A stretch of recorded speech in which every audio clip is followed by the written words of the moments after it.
Welcome to our channel. நம்ம சேனலில் தினந்தோறும் நாம் தெரிந்து கொள்ளும் வகையில் முக்கிய அறிவிப்புகள், செய்திகள், தகவல்கள், அரசு தரப்பில் வெளியிடுகின்ற அரசு உத்தரவுகள், அரசியல் செய்திகள், விளையாட்டுச் செய்திகள், கனமழை சம்பந்தமான செய்திகள், வானிலை அறிக்கைகள் பற்றிய தகவல்களை தினந்தோறும் ஒரு தொகுப்பாக கொடுத்துட்ருக்கோம். அதன் அடிப்படையில் இன்றைய தினம் 2026ஆம் ஆண்டு ஜூன் மாதம் 6ஆம் தேதி இன்றைய நிலவரப்படி நாம் தெரிந்து கொள்ள வேண்டிய முக்கிய தகவல்கள் என்ன, செய்திகள் என்ன என்பதை பார்ப்போம். கோவை, நீலகிரி, தேனி மற்றும் திண்டுக்கல் மாவட்டங்களில் இன்று மிக கனமழைக்கான ஆரஞ்ச் அலர்ட் விடுக்கப்பட்டுள்ளதாக சென்னை வானிலை ஆய்வு மையம் தெரிவித்திருப்பதாகவும் தகவல்கள் வெளியாகியுள்ளன. தமிழக வெற்றிக் கழக அரசு அமைந்த பிறகு முதல் சட்டப்பேரவை கூட்டத்துடன் வரும் 18ஆம் தேதி தொடங்க உள்ளதாக அறிவிக்கப்பட்டுள்ளது. அரசு ஊழியர்களுக்கு அடுத்த அகவிலைப்படி உயர்வு ஜூலை மாதம் 3% வரை உயரக்கூடும் என தகவல்கள் வெளியாகியுள்ளன.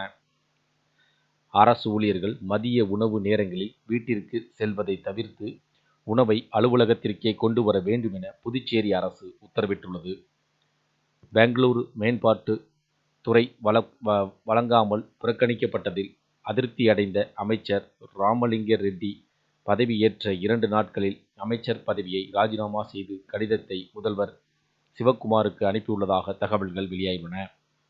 அஸ்ஸாமில் முதல்வர் ஹிமந்த் பிஸ்வா சர்மா தலைமையிலான அமைச்சரவை விரிவுபடுத்தப்பட்டுள்ளது. இதில் 12 எம்எல்ஏக்கள் அமைச்சர்களாக பதவியேற்றுக் கொண்டனர்.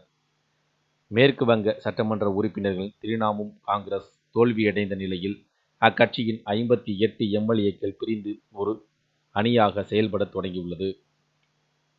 பாமகவில் இருந்து விலகி தனிக்கட்சி துவங்கப் போவதாக அண்ணாமலை அறிவித்துள்ள நிலையில் தங்கள் கட்சி சித்தாந்த கட்சி என்பதால் இதனால் தங்கள் கட்சிக்கு எந்த ஒரு பாதிப்பும் இல்லை என்று தமிழக பாஜக மாநில தலைவர் நயினார் நாகேந்திரன் தெரிவித்துள்ளார். பாஜகவில் இருந்து அண்ணாமலை ராஜினாமா செய்ததை ஏற்றுக்கொண்டதாக கட்சி தலைமை அறிவித்துள்ளது. 2026ஆம் ஆண்டு ஜூன் மாதம் 6ஆம் தேதி இன்றைய தினம் வெளியாகியுள்ள முக்கிய செய்திகள், அறிவிப்புகள், தகவல்கள் தான் இதில் பார்த்துருக்கோம். அதேபோல் பார்த்தீங்கன்னா உங்களுடைய மாவட்டங்களில் தெரிந்து கொள்ள வேண்டிய செய்திகள் உங்களுடைய மாவட்டங்கள் எந்த மாவட்டங்கள் அப்படின்றத நீங்கள் கமெண்ட் பண்ணுங்கள்.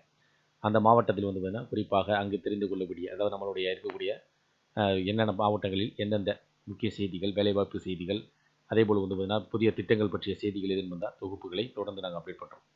இந்த தகவல் உங்களுக்கு பயனுள்ளதாக இருந்துச்சுன்னா வீடியோக்கு லைக் பண்ணுங்கள். மீண்டும் இதேபோல் ஒரு பயனுள்ள தகவலில் சந்திப்போம். நன்றி.